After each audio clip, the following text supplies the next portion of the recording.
Mapagpalang araw po sa ating lahat. Ako nga po pala si Angela Janet Agner at welcome po sa aking Day 7 Daily Devotion ni Pastor Russell Bacam.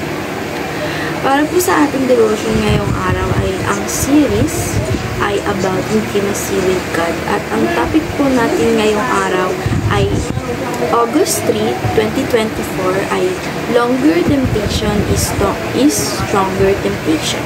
At ang scripture po natin ngayon ay 1 Corinthians 6 verse 15 to 17. Do you not know that your body are members of Christ Himself?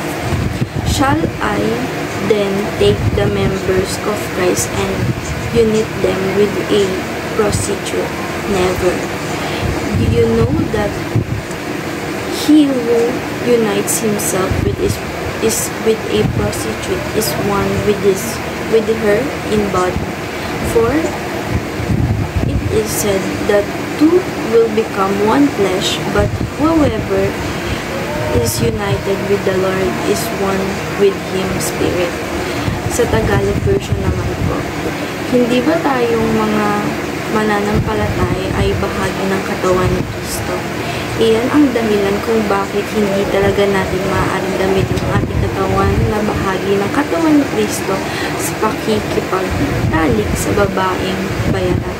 Hindi ba't ang nakikipagtalik sa gaan ng ganong babae ay nagiging kaisang katawan niya? Sapagkat sinabi sa kasulatan, silang dalawa'y magiging isa. At kung makikiisa tayo sa Panginoong Jesucristo, kaisa niya tayo sa Espiritu. Nalaman ko din po na ang Corinthians ay lugar na madaming problema o makasalanan at isa dito ang mga babaeng prostitute. At pagkakaintindi ko po sa scripture natin ngayong araw ay bahagi ng katawan ni Kristo na dapat ang katawan natin ay hindi maaaring gamitin sa kasamaan o maling gawain.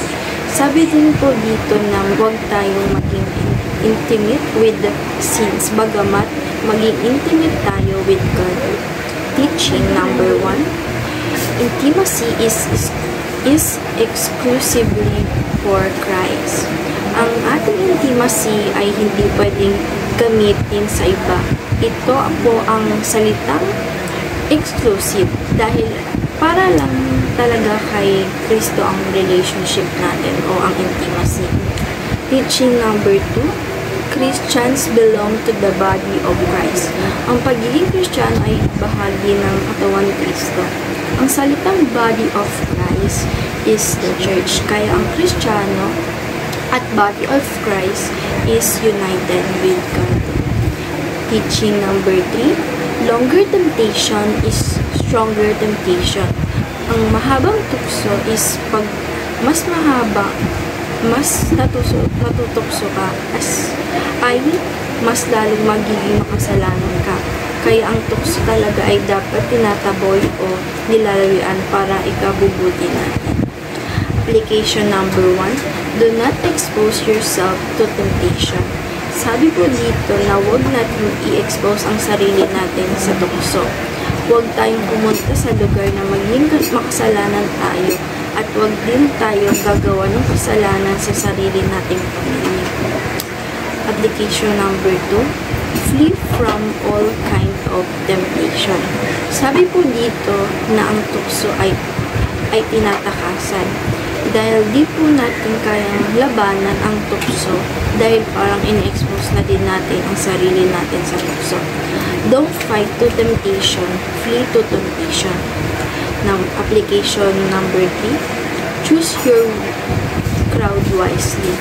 Sabi po dito na need po natin ng mga circle of friends o body of Christ na kinabibilangan natin kung saan tayo lalago, kung saan tayo makakabuti sa atin at kung saan tayo mas mapapalapit sa ating Panginoong Jesucristo.